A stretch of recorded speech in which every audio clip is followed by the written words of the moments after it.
Okay, guys, I feel like I would be remiss were I not to get to this. It's gang life clips again. I mean, gang life again. Clips this time. As you know, I saw this report. I mentioned it on Monday. I put out a clip of it, I think. An interview / edit from Insider on YouTube. How U.S. prison gangs, Nuestra Familia, actually work. Nuestra Familia in particular. How crime works. It's out of the series How Crime Works by Insider YouTube channel. I'll share it with the chat. And a partial description is this guy named John Boxer Mendoza, former high-ranking member of the Nuestra Familia. He was part of the organization from 94 till 07, 1994 to 2007, incarcerated at various California prisons. San Quentin, I want to go there sometime. Not as a prisoner, hopefully. Pelican Bay and Corcoran.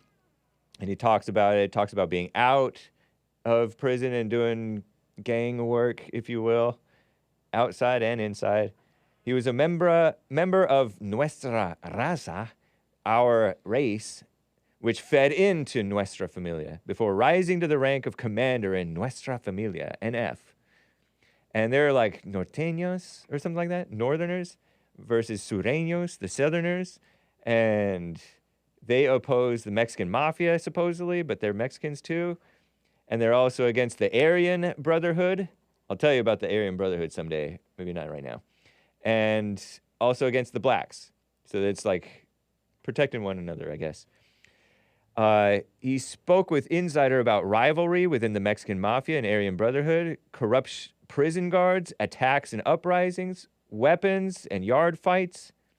He talked about life inside the gang, from rules to prison tattoos and methods of communication in jail, cell phones and stuff.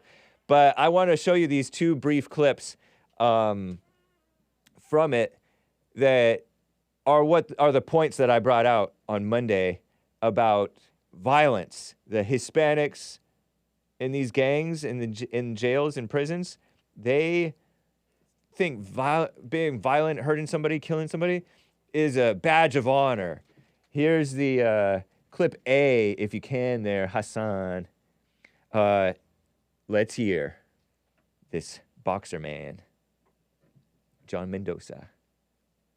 I learned early on from a young gang member that the more violent I was, the more blood that I spilled out there on the streets, the more respect I got. The fastest way to elevate yourself within the organization is by hurting people. Crazy, huh? That's not good. That's the wrong kind of respect. That's fear / evil, spreading evil. Terrible. And that's something that I heard from another friend. So that's two sources. A matter shall be established by two sources. It's the biblical thing about witnesses, right? Two witnesses. Well, this is two witnesses about not the same incident, but just in general how these Mexican gangs think. Terrible, huh? This is him all fat after getting out of the gang. Well, he looked fat anyway. He was pretty fit and strong, ready for war. And here's clip B. Here's why the violence died down and why he's still alive, having gotten out of the gang, because it's blood out, meaning if you get out, then you're dead. They have a hit on you. And they tried to try to do a hit on him, but he's survived because it's just been like one-on-one type of situations. They tried to drop a phone on him and stuff like that.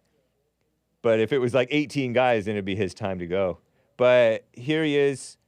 And you can tell that he's still being very respectful of the gang. But they did these hits on him, so they did these hits on him before he even got out.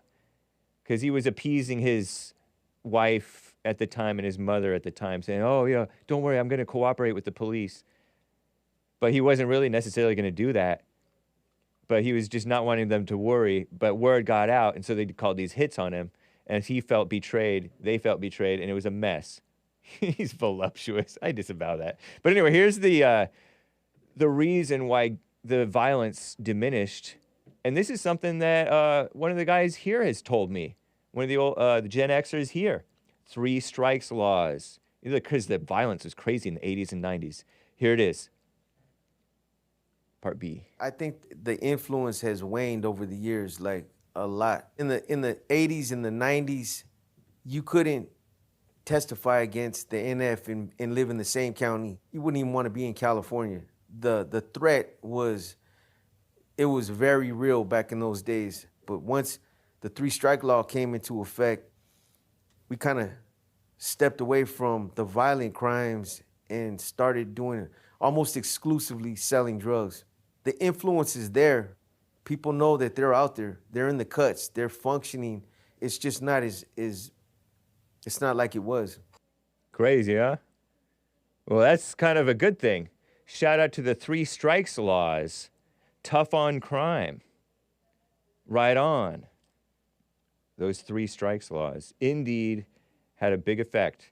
The dishonesty of the criminologists, they will say, oh, crime has done nothing but drop over history, which is not true, because crime spiked like crazy from the 60s through the early mid-90s, and it dropped, and then it spiked again 2014 with Black Lives Matter, and then started to drop off again maybe with Trump, and then it spiked again in 2020. What a mess. With the false validation of the anti-police rhetoric, pretending that blacks are these poor innocent victims. Give me a break.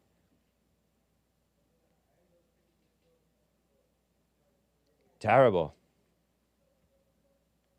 So that's the truth from the horse's mouth, from the man's mouth. John Boxer Mendoza.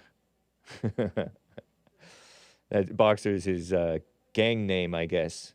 Better than Grumpy or Dopey or whatever. Sorry, Hake, but I can't take a gang named NF seriously, says Nugget Man. Nuestra Familia. I think they were the norteños, right? Norteños versus the sureños. And then they started to get together and function. It fascinated me anyway. So you can check out a little bit more of what I talked about if you missed it on Monday. I put the clip out there.